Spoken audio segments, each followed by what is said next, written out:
Bro. Jay! What's up, baby? What's good, big homie? How you feeling? I'm good, man. I can't complain. Yeah, man. Well, I appreciate you coming on APM Media, you know what I'm saying? I like I was telling them, you know what I'm saying? I really kind of want this to be more of a conversation, you know what I'm saying? Right. Since, it'd be hella weird if I'm just trying to interview you and, you know what I'm saying, you got so much history, I've been knowing you for so long. But, I know Right. there's a lot of young people that's around my age, you know what I'm saying, that I walk past your ass in the grocery store, you know what I'm saying?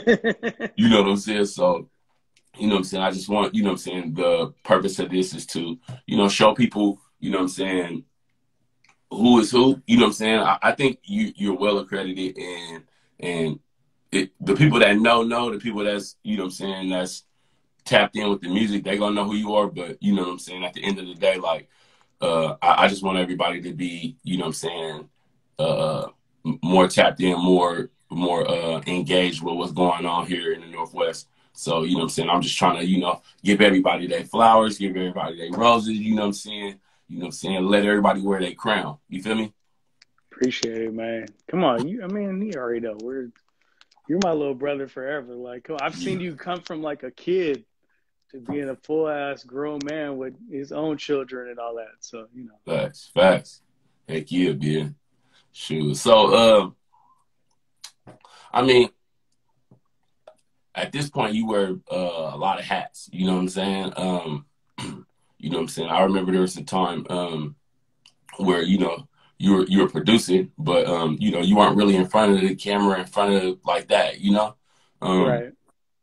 what's I don't know. You might have added some new things to, you know what I'm saying, your to who you are or what you do. You know what I'm saying? What's all the hats that you currently hold? Like, you know what I'm saying? Whew. Um, really, in the end, I'm still a producer. That's like all of it. But 2020, we got to do all these other things to amplify that because people don't look at the credits. And, you almost have to like make the people aware of what you do beyond just doing the music. So it's weird for me because I don't really want to be the person screaming my name. That's not really my thing at all. So, I've been doing the beat videos on YouTube, which I've been doing for a while now, but people, it's surprising to me how many people don't know the random songs I've done or various stuff. So it's like just a good way to put that across and show my personality, whatever that is. Because I think if you hear the music I do, you probably wouldn't think I am the way I am. You know what I mean? Like, Yeah, which I think that's like a general thing amongst producers. Like that's why we're not rappers. Like yeah, we don't really want to be in the spotlight. So yeah, yeah. I mean, I So I mean, you would say, because I mean, we know you as a producer. We know you're a producer. Like everybody respects that.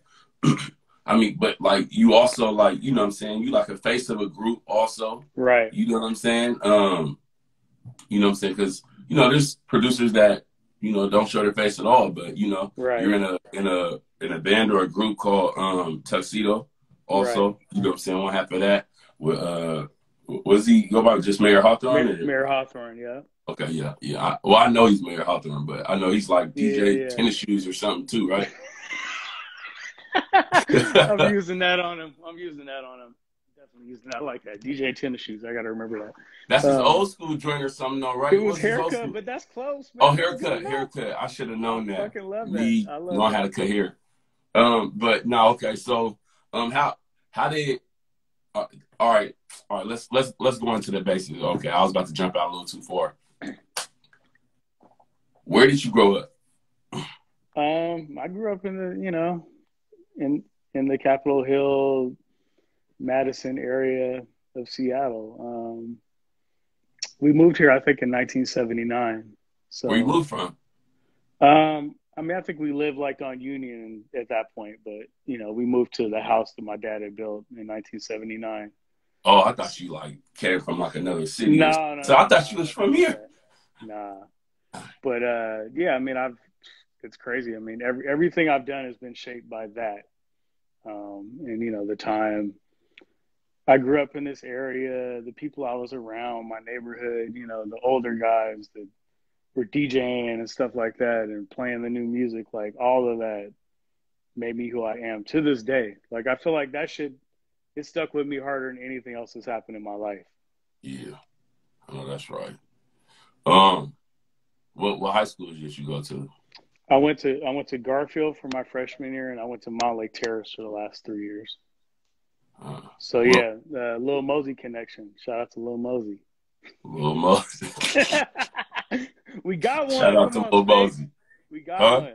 We got one in Mount Lake Terrace. He's from Mount Lake Terrace. I thought he was from further up north. He went to Mount Lake Terrace, man. One of my friend's Oh, okay. daughters like went to school with him. That blew me away. I would have never thought ever that there would be a poppin' rapper from Mount Lake Terrace. So I love it. Hey, for him to be the one of the most like probably one of the hottest rappers from Seattle right now. He probably the hottest rapper from Seattle right now, right? I mean, if we're talking like metrics and worldwide reach, Hottest. yes, yes. Yeah, hottest. I Not mean, like you know, all the other most shit is lyrical subjective, or but we just talking about like success, right? yeah, yeah. Yeah, You know, he can have that. You know what I'm saying? yeah. It is what it is. You know, somebody want to be better, We you know what I'm can't saying? nobody can take that from him right now. So Yeah, it's like you want to be it better, just just is what step it your is. music game up. Yeah. Um, how would you like define like your style of beats and stuff like that? Like, because I know you Um. kind of all over the place though. You Yeah. know, because I mean, it's original hip hop, like you know, the stuff I came from the '90s with that I grew up on. You know, going over Vitamin's house in the '90s and hearing him do beats and listening to Dr. Dre and DJ Premier, all of them. They were the ones when I started making beats. That's who I wanted to be. And I don't know if really much has changed in these 30 years or however fucking long it's been. I've been making beats, but um, I'm always gonna have that. But for me personally, it's exciting to do something that I haven't done before and be part of things that aren't, you know, the traditional things. So I've kind of bounced around and dipped my toe in everything at this point. yeah, yeah, because I remember like you know what I'm saying I used to think of it more like boom bap, but then Right. out of nowhere, I'm hearing, I'm like, hold on, man, he got a song with Rick Ross? Like, hold on, man. It's I like mean, you have to this think guy, though, this guy's like co-producing with what's them cats down in Atlanta, Southside, yeah, yeah, Southside and them. Southside, yeah, yeah. I'm like, hold on, man. 'Cause I remember I that mean, one point in time, man. I wanted some beats, man. You was like, man, you're not really doing the kind of stuff I'm doing. I was like, hold on, no, man, you got beats from Rick Ross. I need some of them. But tell me, because I want to go into that to, you know what I'm saying, you know what I'm saying, you going from, you know, producing, you know what I'm saying, by yourself, to, you know, starting to do these collaborations with other right, producers. You know what I'm right. saying? But let's start off with, you know what I'm saying, you brought up the name, another Seattle legend, that's under the same umbrella, Vitamin D. Um, uh, Tell me about you guys' relationship. Like how'd that come about? I met Vitamin. I want to say maybe I met him probably in my freshman year at Garfield, and I mean just briefly at that point. He was still, I think he might be a year or two older than me, but a homie on my block that I went to Garfield with was my first like partner in doing music. Hussein from Sinsemilla, H Bomb. Yeah, H H Bomb Bomb, ended up the getting best down with those freestyler in guys. Seattle. Yeah, a great rapper always. Like he's the first person I ever made a tape with. Went and bought records. Like, oh, we heard Dr. Dre's using Funkadelic. We'll go to the Ave and buy any record with an Afro on it. I mean, from that far back, you know, like. Yeah. So Wow, yeah, I didn't know that. he kind of introduced me to him, and then you know, I randomly ran into him at like Orpheum or something, which is a record store on Broadway, maybe in '94. And then for whatever, I think I gave him a ride home that day, and we kind of just hung out since then.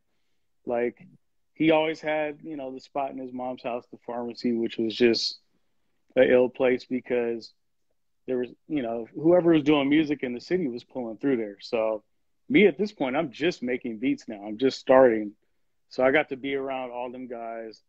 Vitamin was always just super generous with like his knowledge and showing everybody. Everybody had a chance to go in there and learn um, how to, his techniques. He wasn't like holding nothing back with it, And I feel like I kind of did the same thing because I learned from him, like, if you're really great, you're not worried about you giving somebody a pointer. That's going to come back for you. The blessing will come back 100 times.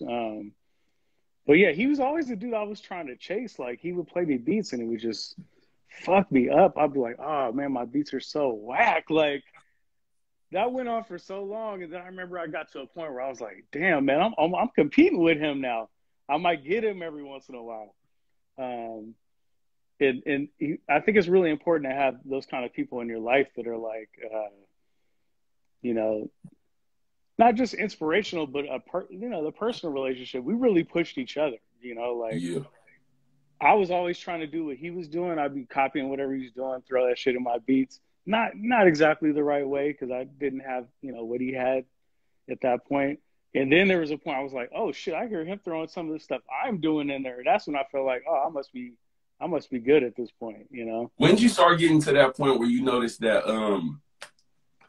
that like, you were starting to kind of compete, like time frame? I'd say like Or a record. 2003 like, or or who 4. were you working with? I mean, just when I got my first like manager, my boy Walt Liquor, and he was just giving beats to everybody, and like people were on it, and it wasn't like I'm here, I'm in Seattle. We didn't really have anybody popping at that point, so I didn't really know, honestly. I thought I was good, but I didn't know what everybody else around the world is doing. I can only go off what I'm hearing on records. So really the record that made me feel like, oh, I really got it was Rock Cocaine Flow. I mean, when that came out and I saw people's reaction, I was like, oh my God, I made something that, I made something in my, I think I was living at a condo on 18th and Denny right over there by Dino's and all that. And I made that beat right there and it went around the world. And, just seeing that for the first time, it just inspires you to like keep going and makes you just kind of gives you that confidence in what you're doing is the right shit. And I think when you're kind of just doing it on your own and not really having a lot of success, you feel like you're kind of just shooting in the dark. Yeah. And that definitely just gave me that boost in confidence for sure. Yeah. So, okay. So, all right, so move forward. Shout out to Vitamin D. So when did you start getting to the point where, you started working with like collaborating with other producers? Other producers? That and kind who of are some of those people? Yeah. I mean, that kind of happened on accident. Around, man, it's funny, I was thinking about this the other day. I think 2011 or 12, I was at Interscope Studios with I think I was doing a session with Tory Lanez, and Southside was working in the other room, and Southside's manager was a good friend of mine from Chicago that I met during the Big Tune days. This dude named Dash. Shout out to Dash. Seeing his glow up is amazing in life. But he introduced me to Southside, and I had just started I'd already been making music that wasn't samples for myself to use. And I basically just gave him, a pack of whatever it was, 10 ideas. And maybe like a week later, he hit me, he was like, yeah, you got at least one on Future's new album. And at this point, I'm not even gonna lie, I hadn't listened to Future. I wasn't playing that. I was listening to more hip hoppy shit, right? Yeah. So it just kind of blew me away. I was like, and then I'm kind of looking into it. I'm like, oh, people really care about this shit. And so that song was on DS2. The song was called Percocet and Strippers. And that kind of set the whole thing off. And then I was like, I need to do more of this. That was really what it was. That's all it was. I'm kind of enjoying being played in the club. Huh?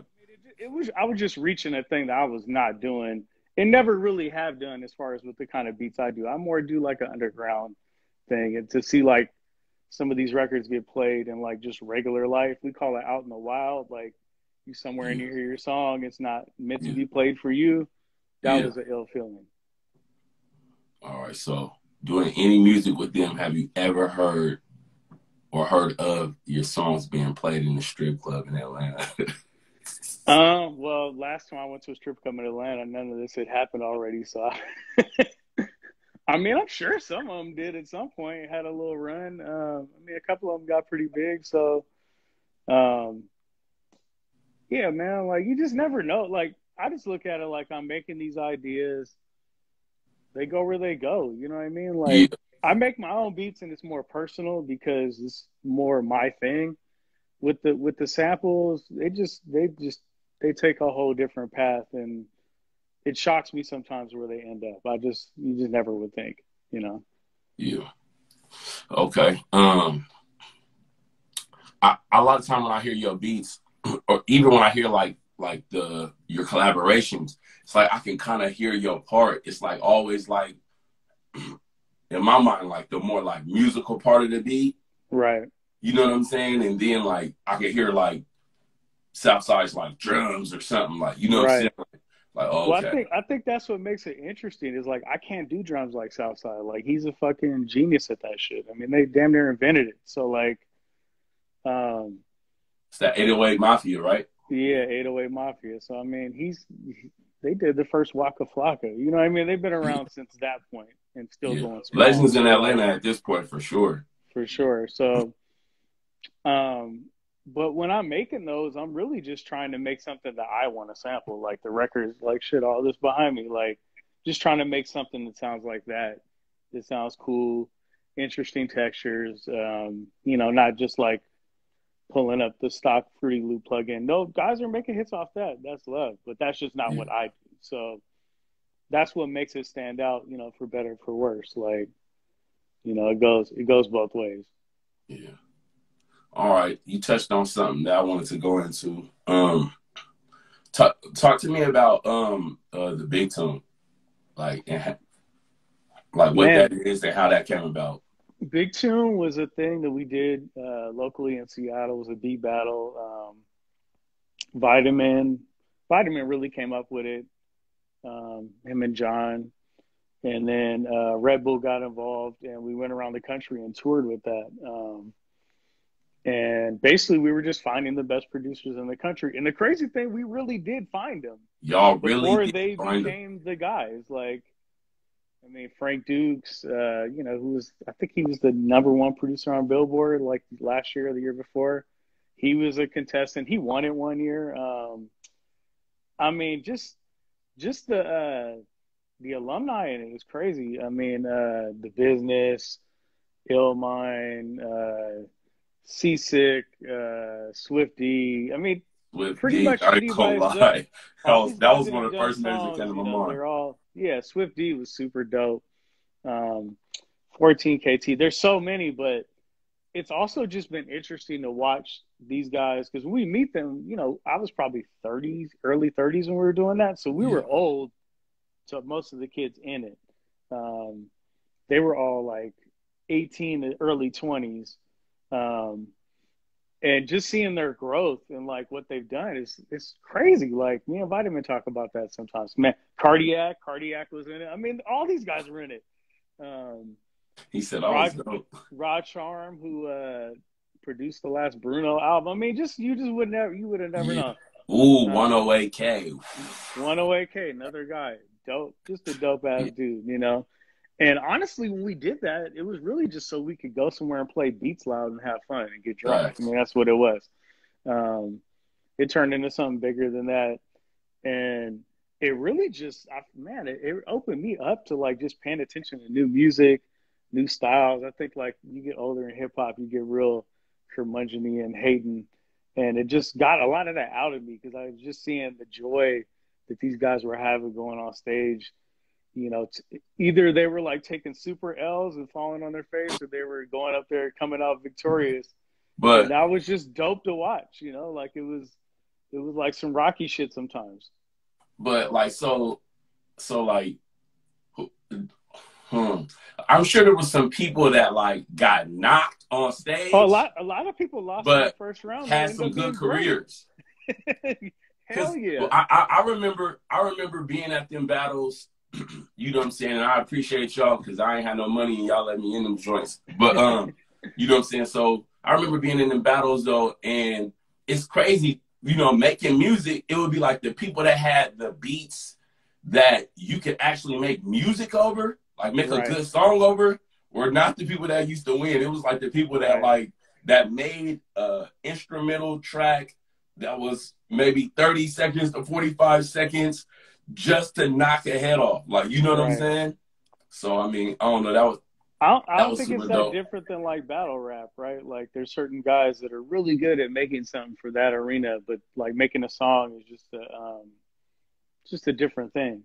I mean, there were times I saw guys play a beat and then the rappers in the audience would be on them, you know, which was so dope. Like That so was the other fucking dope. dope thing, too, is, you know what I'm saying? Soon as them dudes would get off that stage, oh, the rappers was attacking them.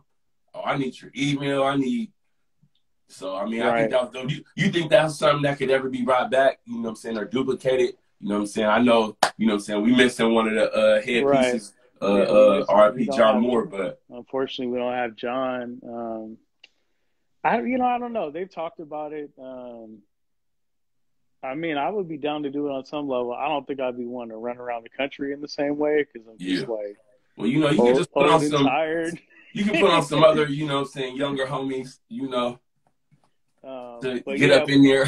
who knows, man? I mean, I feel like the amount of producers since then is even like way more. So like, who knows, like who we would find, and there's also the part of it that's interesting is when we first did that, people were like the naysayers would say like, man, these guys are just going up there playing a beat and jumping around and shit, which they kind of were. Yeah. But this is what guys do now as producers that make hits. They get money Right. to go play their hits in the club, and to see that is so fucking dope. I love hearing these guys are getting 50,000 to go press play, you know, in Vegas or wherever. Right. This shit, like that's beautiful. The producers are the ones, you know, really controlling, you The know, vibe. how these records are made and who the stars are.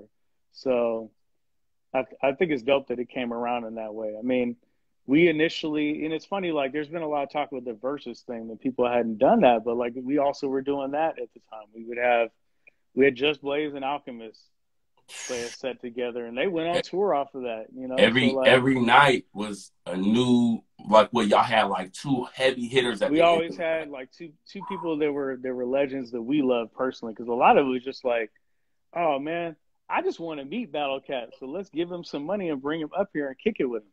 And then, you know, he became Thank a you, Red homie, you Bull. know. Yeah, thank you, Red Bull, for help me living out my dreams out here. But Right. yeah, it's been crazy watching the versus thing because I can't even imagine what that shit's gonna be like when they put that in front of 15,000 people. Like it's gonna be nuts. It's gonna happen, I mean, clearly. yeah, I mean, who there's a lot of producers, right?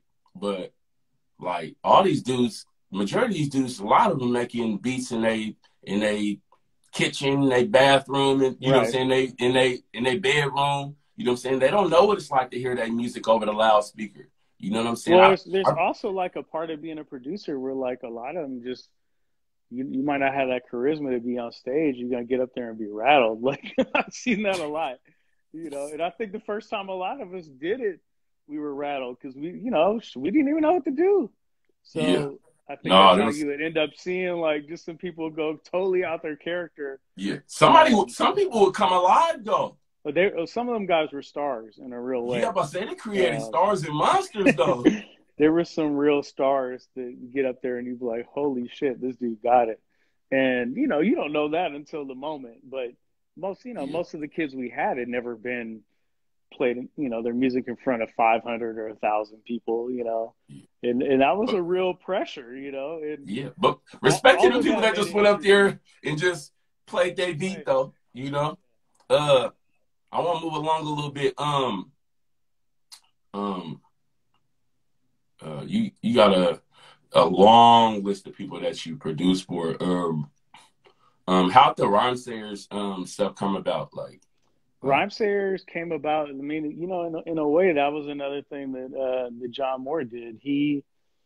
was roommates with a dude named Iself, who was part of Rhyme Series, lived out there, was on the label, and Iself was just pushing me and Vitamin to Sadiq, who was the owner of Rhyme Series. So yeah, they brought us out there one time. We did some music, and just kind of from then, it was just family. Like those guys were like, I felt like they were a lot like us because Minneapolis has a lot of parallels to Seattle, as far as the size of the city, just even how the people are. I felt like it was kind of similar. So we just vibed in that way. Right. Okay. Tell me about the because like I think a lot of people were kind of like blurry about the G Unit stuff. Like, so like, what's the connection with G Unit? How'd you end up doing music with them? And like, Man, you know, I think I just saw D Prosper is on here. Shout out to fucking him. He made a huge difference in a lot of young producers' lives. But really, G Unit happened for me because I had done a beat on Better Ask, what was it called? Beg for Mercy album. Better Ask Somebody was the song, and I got that to them through another producer. And at that time, G Unit was the one situation, you know, for stars, you know, they had star artists where they would take anybody's beat. They did not care who made the beat. It didn't matter. I mean, the only person I feel like got the inside look was Dre, which he obviously fucking deserved that. But everybody else is competing, and they would take your beats and go play them for Buck, Banks, whoever was on the label, 50 obviously, and they never know who did any of the beats at yeah, first when they recorded to them. So they would just cut to whatever they liked. And for whatever reason, whatever I was doing was just resonating with them. So I ended up meeting Shaw Money through Denon Porter. Denon Porter was a friend of mine at that time, still is a friend of mine. And they had, I want to say it was Anger Management Tour or something at Federal Way. Not Federal Way, Auburn. What's the White River? That's the White River Amphitheater, wherever that's at. So yeah, I went backstage. I saw Shaw Money, and when I introduced myself to him, he was like, "Man, I've been looking for you." He was like, "Nobody wants to give me your number," because at that time I had about 10 people shopping my beats. I didn't really care, you know. I wasn't gonna tie down to like one manager because I was like, I didn't feel like any of them had my best interest at heart for the most part. So. You know, I met him and really that changed everything. Like he just started, you know, I signed with him. I was never signed to G Unit. I wasn't out there like you got to beefing wear the actively with whoever. you ever get to wear the chain that spent? I did have a spin. It was like a watch with a spinner chain on it. It wasn't no real shit. I got it for Christmas. Pender actually has that.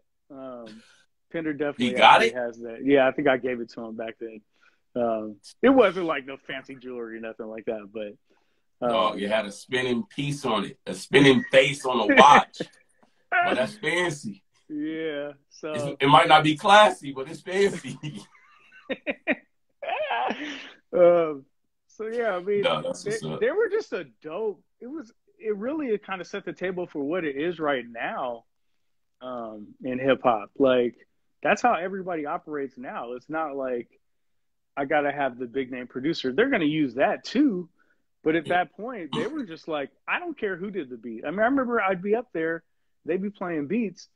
And I'd be like, who did this? And it'd be somebody I never heard of. Some of those people were like, I remember hearing Justice League the first time up there. I was like, man, who the fuck did that beat? That is the craziest intro I've ever heard. All these guys, Justice League. Then I'm like, oh, I'm checking for whatever they do, you know, and there were quite a few of us that came out of that.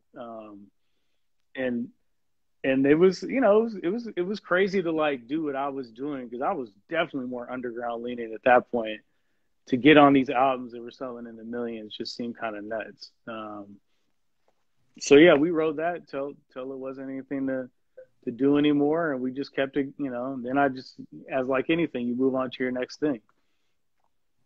Okay. Yeah, I mean, but yeah, I was never signed to G Unit. I wasn't like, actively beefing with Game. I was trying to give Game beats back then. I didn't care. Like, producers are Switzerland. We don't care about none of that. Like, come on. Loyalty.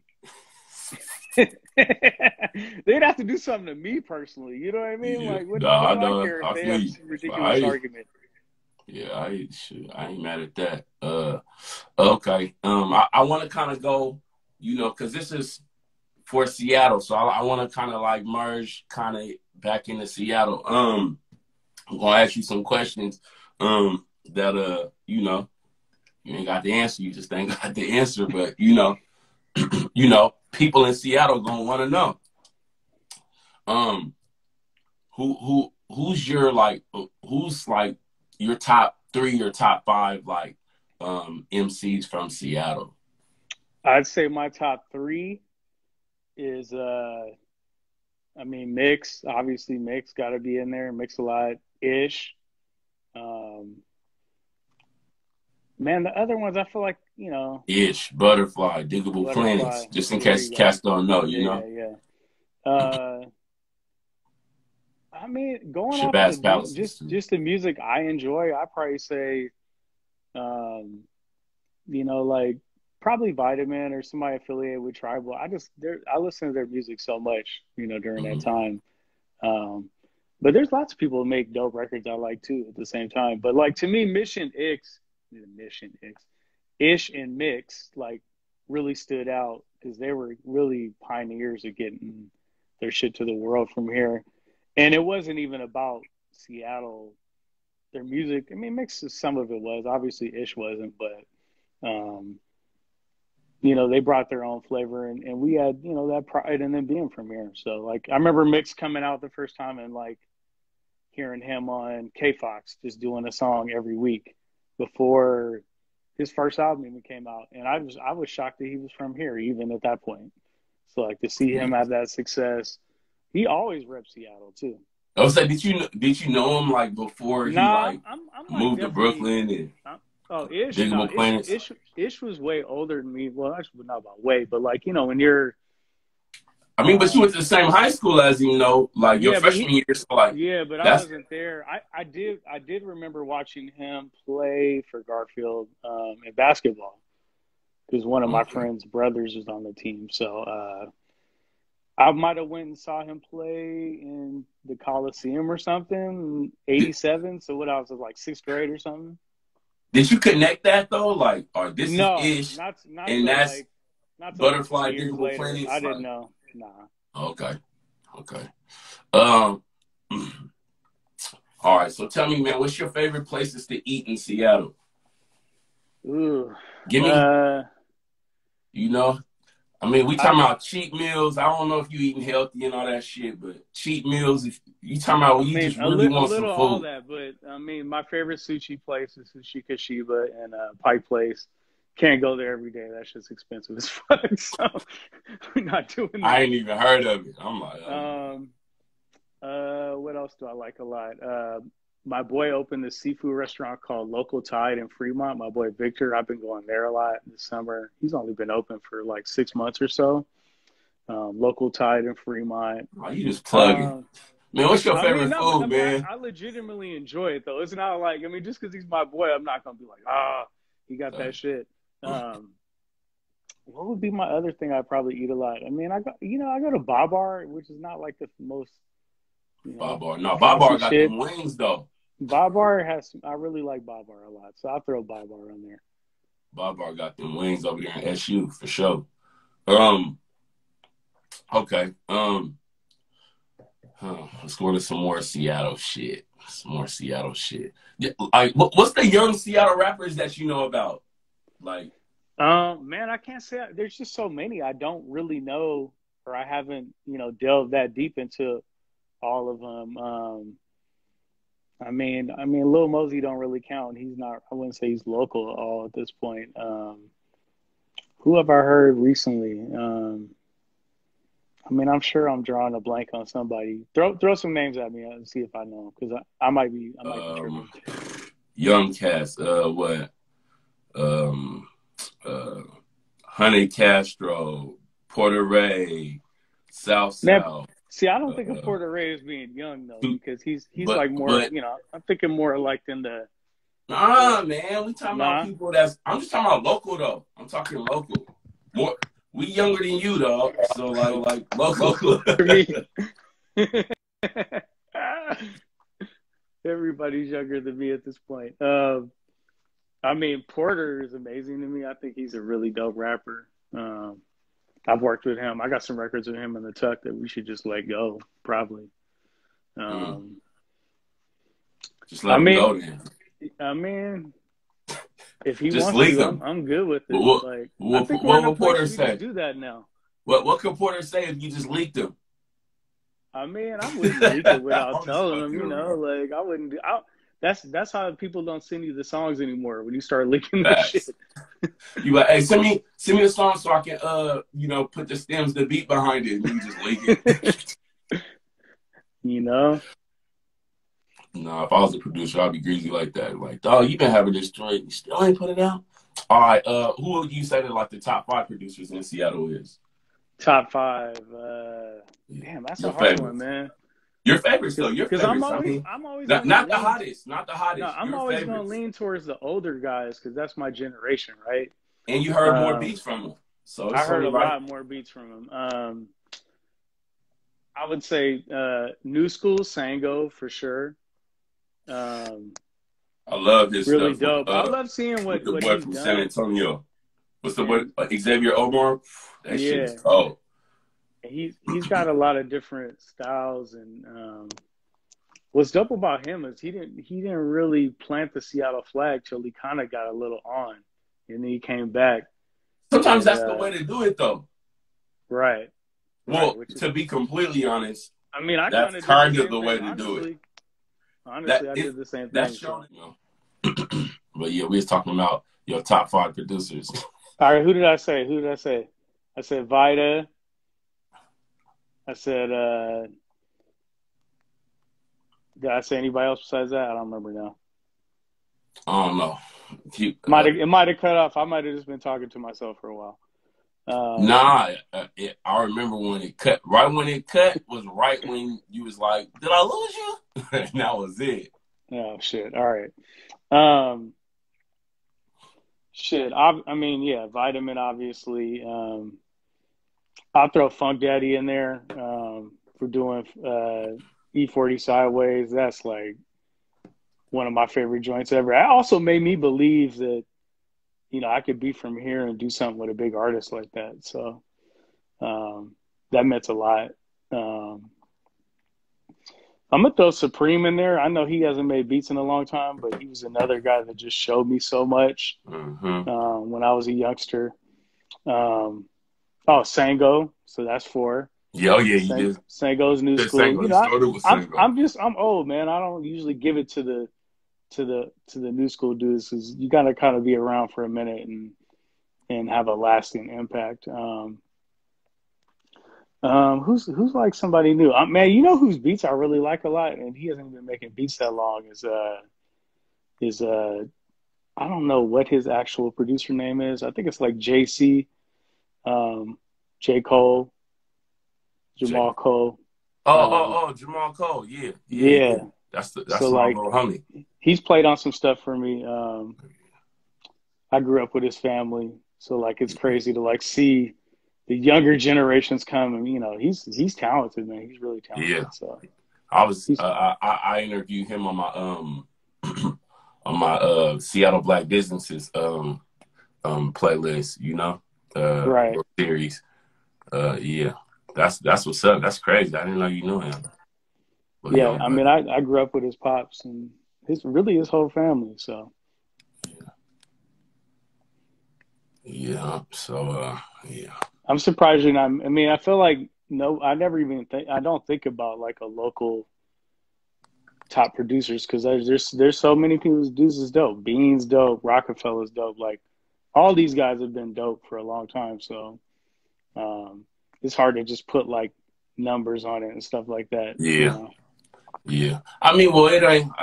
When I say that, I don't say it in any particular order. I'm just more of, saying it from a perspective of, just you know, let some young cats know if they doing something right. Like, you know what I'm Right. saying? Right. So, you know what I'm saying? I mean, or, you know what I'm saying, from your perspective, you know what I'm saying? Because Right. I don't think nobody's doing nothing wrong, because in this new day and age, you know what I'm saying, it's just about finding your audience. So, uh, Right. shit. Okay. Let's move a little bit forward. Let's do a little bit more. Um, so what's up with you, and because a lot of people don't know, you know what I'm saying, you can catch Jake one at a sneaky basketball run, you know what I'm saying, copping some sneaky Jordans or something. You just never know. So I you mean, know, hoop is over. We haven't got to play since what, March or something. I don't think I've maybe shot a basketball a couple of times, but that feels like shit just might be over. That's why I started playing golf, because I had to have something new to do. yeah, Um, that you can social distance while doing. we could definitely do that. Yeah, I mean, I social distance when I play defense in basketball. Yes, you did. Nah, I was just fucking with you. Shit. You know, the crazy thing is Vitamin D still dunking. Like, god damn. He's still dunking, which is kind of amazing. He hurt his foot at one point. I don't know when that was, maybe 4 or 5 years ago, and I thought like, oh yeah, he's not going to have It's that over after athleticism that. anymore. And I was like, I'm about to kill his ass when he can't move. But he's still really tall and can move. So yeah. Man, that dude's crazy. All right, all right, let's go back into some of your stuff. Let's go back into some of your stuff. Uh, so what's up with getting another white van music tour or something like that? Can we get a junior or what? That's something I've been asked about for so long, and like there's definitely been points that I've tried to do it. It's just a pain in the ass to get people to do things for you in general. You would think it'd be like hella easy now with like how everybody's doing shit, It is, but especially in pandemic. here's usually what happens. If I reach out to somebody, I want them on my project, and then they just keep the record for themselves, which it's not bad for me either, because I got a song with them that comes out that I make money with. But um, that's happened so many times, like records that I meant, like something like Chance the Rapper, Acid Rain. Like I was trying to get him on my project. That was when I was really trying to do the album, and he liked it, and they ran with it, and it was way better use that way than it would have been me putting it on my compilation. So in the end, I don't know. I have, it's funny. I have some records. I'm still kind of working on it. It's something I'll just maybe just drop one day. I'm not even gonna say nothing. Yeah, just don't drop it before you get my verse. But yeah, I'm just messing around. But all right, what's up with the I see y'all going hard with the tuxedos, like, but Yeah, y'all on 3, right? Y'all yeah. dropped We 3. we put out we put out three last year, last July, I think, something like that. I mean, tuxedo is just something we've been doing. It's really, we did something for fun, fucking around. It just turned into a thing. Um, but you know, people are already honest about like a new record. I don't know. Like we haven't got together at all. Mm. So it's probably gonna be a minute. But I mean, that particular experience, like really just kind of reaffirmed, like I just got to do what I love, and that's what works out. Like Yeah, I've had chances to do like big pop records. I'll be in these sessions, and I just don't know what makes that shit good. It's just not my thing. So I've just noticed whenever I do stuff that's like from my heart that I genuinely want to do, that's what seems to work and be successful. So that's really all I can, that's all I can do. And that's why I'm just trying to do more things that I'm passionate about and not just on some money shit. I remember the first time I got like one of those, like, um you had sent me. I don't know if you remember. You sent me and Pender um one of those, like a 7 beat, like little pack of like those kind of beats that you guys Oh, were right. Because that was probably before we even had songs for him. exactly, and you was like, just see what y'all can come up with, like, you know what I'm Right. saying, and you gave us the direction and stuff, and I was just like, what the See, hell you, is you he guys were, doing? you guys were, yeah, exactly. You were too young. You didn't get it. Where's he going with this? I mean, me and Pender, like, we was just on some, like, Jake want us to do something, whatever, let's do it. But on the tip of like, you know what I'm saying, what we were doing. It was just like, we just gonna submit some shit. Like, you know what I'm saying? Like, I think, you know, like the real thing with Tuxedo is I grew up listening to like so much G-Funk, right? And just, you know, how Seattle is, we've always been like very much on that sound, the bass sound. And I was never really good at playing keyboards until, and I wouldn't say I'm really good at playing keyboards, but understanding the theory of it until around that time. And then I started making those tracks because it was just something fun to do to me. Um, and then, you know, Mayor Hawthorne started singing. I shoot him to him. I had already made those beats. I didn't even make them for him. And he sent me back a couple songs, and I was like, oh, this is actually kind of tight. And how I really knew it was something is that everybody wanted it from me. yeah. Like, all my homies were like, yeah, that, you know, whatever that little rap shit you doing is cool, but I want that, you know, let me get a copy of that. And that kind of pushed me into it even more. I feel like, where I was like, oh, we might have something here, you know? And boom, Jake One in the shiny suit was born. Wearing suits for the first time since prom or whatever. Tell me, and, man, you know, playing I keys ain't on no stage, gas. you know? What was prayer hands emoji like? What was that like? The entire thing with prayer hands emoji was I did the Drake song, which was a gospel sample. I think it was a game song that was a gospel sample. I did a bunch of beats with gospel. That's why I really was sampling that stuff hard. Rick Ross, Three Kings, another gospel sample. So yeah, I just put a little beat tape together that was all those kind of beats. It was all gospel samples, and yeah, I just threw it out there. I was gonna put it on SoundCloud. I think I did put it on SoundCloud for free. My boy House Shoes wanted to press it up and make records for it, so that's why it ended up being on wax. But yeah, That's it was just fucking around, you know. Like that was just some shit I had sitting around. So is that like something like you see yourself doing more of, like just dropping like little beat More tapes? beat tapes. I've been thinking about it. I mean, I have a lot of music. Like, I mean, I've been doing beats for. I think I made my first beat in like 93, 92, 93, somewhere around there. So I mean, what are we? Is that 28 years, 27 years, something? So, you know, at this point, I probably, and I don't really, I have a lot of the old stuff too, but it's just trash. Like anybody's, you know, first music is just not good. But yeah, I mean, I have a ton of music, and if I'm making something that's in a certain style or vein, it's kind of like how it goes. I get into a pattern of making beats a certain way, um, hit with a couple of them, and then when a song gets successful, I'm like, oh shit, I need to make more of those. And Yeah. that's really how I will get into a style and go hard at it. Like something like French Inhale, which was Wiz and Snoop. That was a beat that I had been sitting on for years. It was probably 2-3 years old by the time it came out. Then I saw the reaction to it, and I'm like, oh yeah, I'm making more of those. And then I made Acid Rain from that, and I made some other ones in that same vein. And really, that's a lot of the stuff I've done over the years. That's how I come up with a style. Sometimes it's just on accident.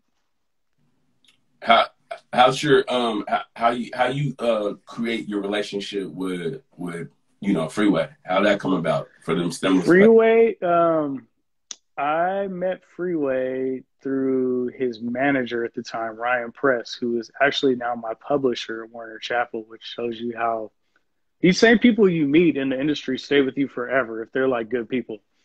So Ryan liked my beats a lot. And I did a song on Free at Last album. It's called It's Over. And kind of from there, Free was working on his next project, and I just happened to be doing a lot of it. So Ryan Press, his manager, was like, you guys just need to do a whole project like, you know, Gangstar or something like that. And I was obviously down. So like that was really where it started. You know, I've been working with Rhyme Sayers and just thought it would be, I like doing stuff that's just going to fuck with people. Like, I just thought it was funny to bring a Freeway record to Rhyme Sayers. Like, I actually just thought it was like, I'm like, they're the best at independent rap. We want to do an independent rap record. Let's bring it there. And nobody would see that coming. Yeah. And that's really what it was. you know, we ended up going on tour, you know, became really close, like still really close. I talked to him yesterday. So like, um, you know, hopefully we're gonna get some new music out this year. There's talk of that. So Yeah, yeah. that's what's up. Um, okay. So what made you start doing the you know what I'm saying, the behind the beats? Like, you know? Man, the original Okay, hold on. behind all Let right. me set that up for the people that don't know. Yeah. So on YouTube, Jake One does he makes these informational videos where he breaks down how, you know what I'm saying, he came up with the beats that he did, and he goes sequence by sequence, you know what I'm saying, layer by layer to Right. explain, you know what I'm saying, how things come together, and even show how he chops it and all of that. So Right. how'd you come about, what makes you just say, you know what, let me just show my process? Man, really what made me do it is I did my first drum kit for Snare Jordan, and I just wanted something to, you know, promo it. So that's really what made me do it. Like I was like, let me just do this as a promotional vehicle for the drums. And then after a couple of years of that, I just realized when I would go around and meet people, they'd be like, yo, I watch your videos. Like from like all, like really around the country, I would go and it would surprise me, like the people that were watching these videos, you know, and then they would be like, oh, I didn't even know you did this song or whatever it was. So I kind of just looked at it like, oh, it's just a way to like brand myself. I'm promoting the drums. And it's also just a way for people that don't even know what goes into making a beat, you know, to show them the whole process because they know the song, they might love the song, but they didn't realize what went into it, you know? Yeah. Yeah, that's dope. That's dope. Yeah, if y'all ain't hip, man, go on that YouTube, man. Stop playing. Yeah, Go. I just dropped one for the John Cena record yesterday and I was just it's looking at it. booming. So, um, How'd that come about? Like, how you? But I man, mean, my first manager was really the plug for that. My boy Walt, he met John Cena at KMEL, and John Cena just liked my beats. I mean, it was really that simple. Um, I think I no, did that's like 6 songs for him or something at the time. Yeah. also Hmm. this dude was really rapping, He was really. or was he trying to find the right record? You know, I never went to the studio with him, so I You got wish the I would have been there. Like I'm just picturing like him with some jorts on or just buff something his like. hell in there. Just the time is I, now. yeah, I remember when I heard that one, just being surprised it was kind of good. Like I was like, Yeah, this shit's kind of good. Like I just thinking the worst, right? yeah. Um, so yeah, I mean that shit's still going is just nuts. Like I can't believe, you know, I'm not even sure when that came out, 2004, maybe 2003, five, Oh, somewhere in there. that's the hardest Um, wrestling intro. Period. yeah, I mean, When them it's horns one of hit, the, this is one of those things that, generationally, like people's kids were into it. You know, some of the older people I knew. I mean, there's my daughter even knows what that is. Like, it's just like a cultural phenomenon at this point. yeah, you can't go wrong with being a part of wrestling, man. Nah, Being a part of wrestling, fuck you can't Vince go wrong. McMahon. I still don't rock with Vince McMahon on any level. He did me dirty. So, I mean, I'm sure I have very little to complain about in comparison to the wrestlers, but the way he treated them, that's how they treated me. Yeah, shit. All right. What you got new right now that's on the horizon? I mean, I've been doing a lot of R&B. Like last year, somehow I ended up doing a lot of R&B, and it's, you know, it's like we were talking about earlier with the co-production. Um, I ended up doing a song with Kaylani that was pretty big called "Can I." I had a joint on Meg The Stallion with Kaylani. Brent Fires, that's something that really surprised me how big that thing got. This joint called "Been Away." Um, I like that dude. yeah, talented guy and real. You know what's dope about him is just legitimately indie. It's not like some fake indie shit like a lot of this stuff is. Larry June, that's like I got into him last year, just became a big fan and ended up working with him. So, you know, been really like doing some more joints with him. But yeah, man, I got records with everybody. Like I really do. What's gonna come out? I don't know. Like that's not on me. I'm just gonna be here making more of it, and then wherever it lands, it lands. That's the kind of the way I've treated it the whole time. I'm just Yeah. not really in control of it. Shoot, man. I think I think between you and Vitamin D, y'all show me a lot of how like, you know what I'm saying, when it comes just to the sound and just music, like in the beats you guys make, like you just never know. I know that y'all just make, you know what I'm saying, what y'all think is good, not what's hot. Like, you know what I'm saying? And then like a beat, y'all had that joint for years and it'll pop out later. Years, Somebody's shit. Like, you know years. what I'm saying? It'd be like, Man, damn. there's nothing that gets me more excited than when I sell a beat that's old as fuck. Like that, if I get one off that's like 7, 8 years old, I'm like, that's so ill. It's just sitting here, you All know? right. And most of the time I'm forgetting about them. It's just I might have given it to somebody at some point and then they come back way later. Um, but I mean, that's also partly, you can do that when you're not making the exact sound that's hot at the time. Like I Yeah. can go and listen to people's beats and like, for the most part, I could tell you what year it was made because it had the Trackmaster's clap when that was ill, or when everybody was throwing the hey, like when that was in every beat, those DJ Mustard type beats. So like when you're not really doing that, your shit can last a lot longer. That's for sure. Yeah. Shoot. I need to remember that for my music shit. But okay, so where can we go from here? You know, this is my first interview, y'all. Bear with me. I'm enjoying myself. This is the big homie. Um,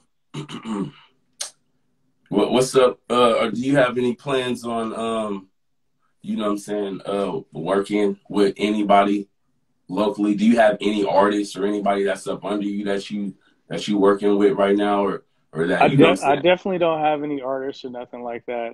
I've really just been working with like younger producers more so, or like musicians, which I've been working with a lot of guys from Seattle, and I'm always trying to like find a way to get people, on these records with me because I love seeing somebody get their first, plaque and stuff like that. Like I did some joints with Black Soul a couple years ago, and like one of those ended up on Playboy's Cardi's album. Like, did we think that was gonna happen? Hell no. Like Wow, it just happened, right? So like, I like his new um, stuff too. So, yeah, Black Soul's a super talented dude. But yeah, I mean, artist wise, I mean, I've done some stuff for Paris recently. She's like somebody I there's did a couple of Alexa. joints for. Yeah, Paris Alexa. Alexa. Hip hop wise, man, I don't know. It just hasn't been that. I mean, I hear most of the younger stuff isn't. I don't really fit into like the hey, like I don't got those beats. So like, you know what I'm talking about. Yeah, Um, so I'm just kind of like, if it comes across, then it come across. Like, if more of that stuff comes about from me working with younger producers, though, for sure, you know. yeah. Do you think that there's a sound in the Northwest or in Seattle? Do you think that there's like a sound? I think, I don't know if at this point I don't know if anywhere really has a sound because the way this shit moves around so fast. Um, especially with the internet. I wouldn't know where most of the people come from that do at this point. I mean, obviously Atlanta has had this traditional thing that everybody's doing at this point. Um, the Bay stuff still kind of sounds like that, but LA jumped on that so long ago that I can't really even tell the difference with that. So yeah, I don't know. I mean, I think you've seen people be successful doing a variety of shit from here, which is to me it's cool. We don't gotta all make the same kind of music. Like Yeah. that's boring. Okay, I feel that. I like that take. I like that take. Um, um, if there was an artist in Seattle that you would have loved to see, like, that you seem to have like the talent that you would have loved to see just, but for whatever reason, you know what I'm saying, didn't, you know what I'm saying, if it's a producer or a rapper, or we could do each or I who would that mean, be? my favorite group from this area was a group called Foul Play that was from Tacoma, I think, in the early '90s, maybe mid '90s, and apparently they were going to be the first artist signed to Bad Boy. never happened. Anyways, I had some songs in the back of the day that were shit, and they Common never. niggas in the shiny suits, huh? I mean, before that though, Well, like I'm about to before say, that era, when was this though? they were. I mean, like Craig Mack era, like that Oh, time. damn. Yeah, and they end up coming out later on, I think Tommy Boy, but they went more G Funk, which I didn't like that album as much as the early stuff. But that's probably, to me, that's my favorite. What could have been from here, because I Yeah. just really thought that tape was dope. It was only like 3 songs, but I really like that shit. What producers you looking forward to doing some work with from Seattle? I mean, Collaborate. I've been working with me and Sango did some stuff recently. Um, me and Jamal did some stuff. He's playing on stuff. Who? Jamal Cole, Oh, Cole. J. JC, I Cole. think he's calling himself. Okay. He's got, it's kind of hard to be J Cole if It's hard. It's impossible. that's a hard one. Um, did some stuff with Bass Kids. I got to send him some more shit because I like his stuff too. Bass Kids. Um, He's kind of there's a Bass lot. I Kids. mean, there's If I just a would say lot of there's a, people. if I would say there's a young person that kind of got the sound of Seattle, like for the new, like Hmm. that young, is probably Bass Kids. Yeah, he's dope.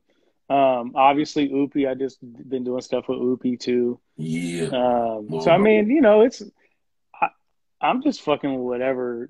It don't even really, it's not that much thought to put into it. Honestly, I'm just whoever I'm around.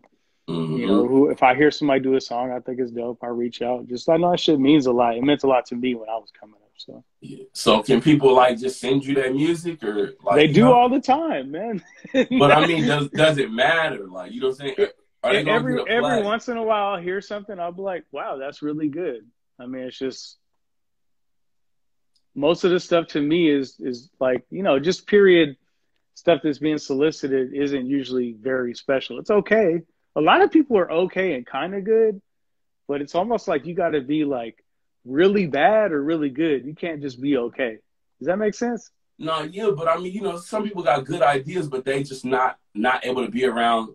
You know, what I'm saying the Right. vitamin D's, the Jake ones, the people that can help cultivate their style to, or help. You know, what I'm saying clean up your shit so it can put more life into it. I There's not mean, enough of you it's guys. also well. I mean, there's also like most of the people that are really good. I mean, at this point, for what music is, like nobody really needs me or like some other person to like make them necessarily good. Like all this stuff is so easy to do on your own.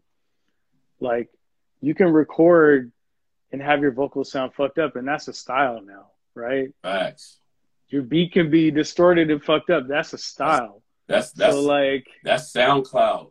yeah, we don't need like all that's the big that's boards and all that. That's not necessary. Like it is for what I like to do, but it's not necessary for, to be dope. Like most of the guys I know that are like killing, making millions of dollars, they're on a PC with Fruity Loops and that's it. That's all they got. So Well, it's always kind of been that way though, right? Like even when y'all was doing the big tunes to where like, what I'm yeah, saying? there would be kids. I'd be like, man, you made that on a computer. That was still in those times where you just couldn't really believe somebody was that dope on computers.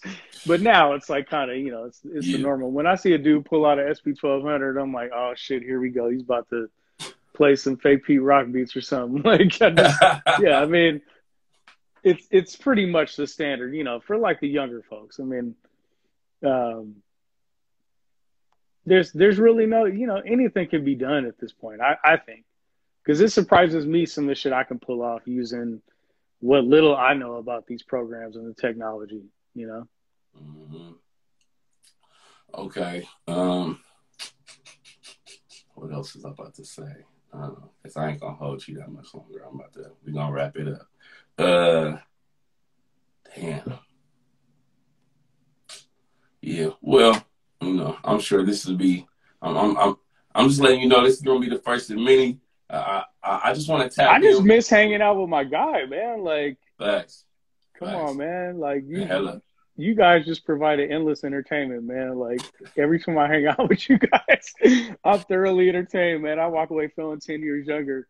Especially them old days. I would just be like, oh man, here goes space again. Them But Charlie's nights. Oh my God, yeah. Rest in peace, Charlie's, Rest man. in What the peace to fuck? Charlie's on Gone. Broadway. Gone. Well, Jake, I appreciate you. Appreciate your time, man. Love to you and your family. Yeah, you too, man. Can't wait We to gonna hear we new gonna get stuff back from you. out there. I'm gonna see you out. We're gonna get back out there soon. Oh yeah, you know it's a good thing. The pandemic helped me because I never was allowing my shoulder to heal. You know. That's still not gonna help that broke ass jumper. Oh, you gonna talk wet? Like you gonna talk wet on the line? Come on, man. That ain't Everybody what knows you. that. That ain't what you was saying last time we was at the church. Come Nah, on. man. Nah, man. Everybody knows you can't shoot. You're a good player, but you can't shoot. That's your weakness. It's all good. Meet me You at got that the Ben Simmons. Meet me at the basket. Nah, all right, bro. Appreciate you, man. Have a blessed All one. right, peace. Peace, Yes, everybody. sir. How you in that? Yo, appreciate y'all watching once again. That was the Jake One interview. You know what I'm saying? I plan on getting more people from Seattle on. Also tune in. Sponsored by Loyalty Beer Care. If y'all want to get your beer game up, you hear me? Y'all got to slide on over to Loyalty Beer Care. Right there, that's the @ and they'll be there all week. They'll be at the restaurant on Rainier, inside the Esquire, called the Comfort Zone restaurant.